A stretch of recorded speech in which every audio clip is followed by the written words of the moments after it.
Les communes rurales doivent se serrer la ceinture. C'est l'avis de la maire de Fresnay-sur-Sarthe qui reçoit la ministre dédiée à la ruralité. Pour Fabienne Labrette-Ménager, il n'y a pas de petites économies. On va faire 5% d'économie l'année prochaine. 1 euro utile, il faut qu'il soit engagé. 1 euro qui ne l'est pas, qui n'est pas utile, ce n'est pas la peine d'être engagé. Voilà. Si on arrive à faire des économies de fonctionnement, on peut investir derrière. Moi, j'ai des projets d'investissement et je sais aussi qu'il y aura beaucoup moins de subventions dans les années prochaines. On le sait, voilà. Donc, on va faire en sorte pas de s'autofinancer parce qu'on va avoir besoin de l'État, on a besoin de la région, du département, etc. Mais on sait qu'on n'arrivera plus à 80%.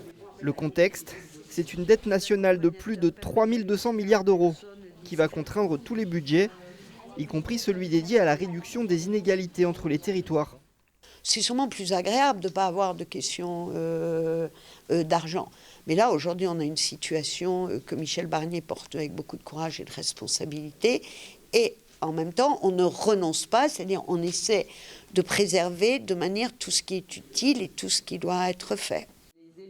Préserver l'utile quand les chantiers pour sauvegarder la qualité de vie des ruraux s'annoncent immenses, notamment dans la lutte contre la désertification médicale et les fermetures des petits commerces. Nous, on poursuit nos actions sur les mobilités, sur ce qu'on appelle les villages d'avenir, c'est-à-dire les plus petites communes qui peuvent avoir un projet et que l'on doit accompagner.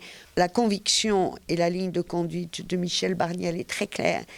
On va partir des propositions, des questions et des besoins pour les aider à fabriquer les solutions. Alors que l'examen du projet de loi de finances 2025 ne fait que commencer, ça sera le rôle de Françoise Gatel. Faire en sorte que la ruralité ne soit pas la grande oubliée dans les débats budgétaires.